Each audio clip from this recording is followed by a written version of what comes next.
masikitiko makubwa tumepokea taarifa ya kifo cha mgombea ubunge kupitia chama cha CUF ambao ni Mr. ndugu Daudi Willy Brody Mtayuhabi ambao alifariki tarehe 7 mwezi wa 10 2025 majira saa 2 usiku. Kwa kama ofisi ya uchaguzi, tume huru ya uchaguzi, na mimi kama msimamizi wa jimbo la Siha, kwa kweli tumepokea taarifa kwa masikitiko, kwa sababu kama mnavyojua tulikuwa tunaenda kwenye hatua za mwisho kabisa za kufanya uchaguzi.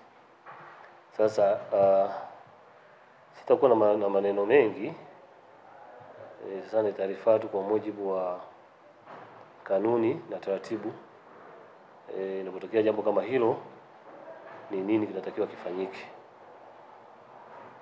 Kwa mujibu wa kifungu cha 71 cha sheria ya uchaguzi wa rais, wa bunge na madiwani namba 1 ya mwaka 2024, endapo msimamizi wa uchaguzi atapokea kwamba kuna na kujiridhisha kwamba mgombea ubunge amefariki, basi maana yake kinachoendelea ni kwamba atatoa tangazo la kusitisha shughuli za kampeni au ugombea ubunge kwenye jimbo husika mpaka hapo tarehe nyingine itapotangazwa. Kwa ufupi ni hivyo tu. Kwa shughuli za ubunge katika wilaya ya Siha kwa kipindi hichi zitasimama mpaka hapo tume itapotoa maelekezo mengine au tarehe nyingine baada ya mbunge wa chama husika kuteuliwa tena. Asanteni. Ila shughuli za uchaguzi kwa ajili ya rais na madiwani zitaendelea kama kawaida. Wananchi wa Siha wasiwe na wasiwasi, kwa sababu swala hilo ni la ghafla limetokea na hakuna mtu alikuwa amelipanga, ni mambo ya Mwenyezi Mungu. Kwa hiyo ndio tunachukua na subira, tuendelee kumtegemea Mungu, tuendelee sasa kuomba Mungu kwamba lisitokee tena, ili hao wagombea ubunge wengine wa urais na madiwani basi tuweze kufanya nini, tumalize mchakato huo kwa salama.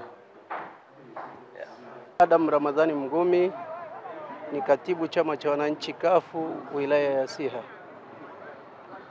Tunasikitika sana kwa msiba wa mgombea wetu wa ubunge jimbo la Siha ambaye kwa majina anaitwa Daudi Willy Brody Mtayuhabi.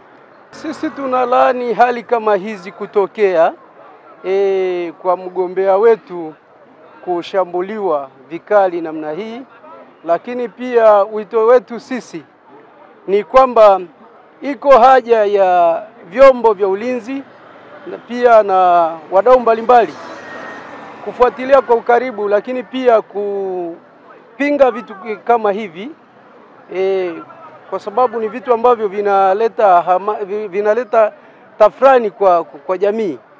Kwa hiyo hili tunalilani sana na tunaendelea kuzungumza sana kuhusu haya maswala mpaka pale ambapo tutaona kwamba hali imekuwa nzuri.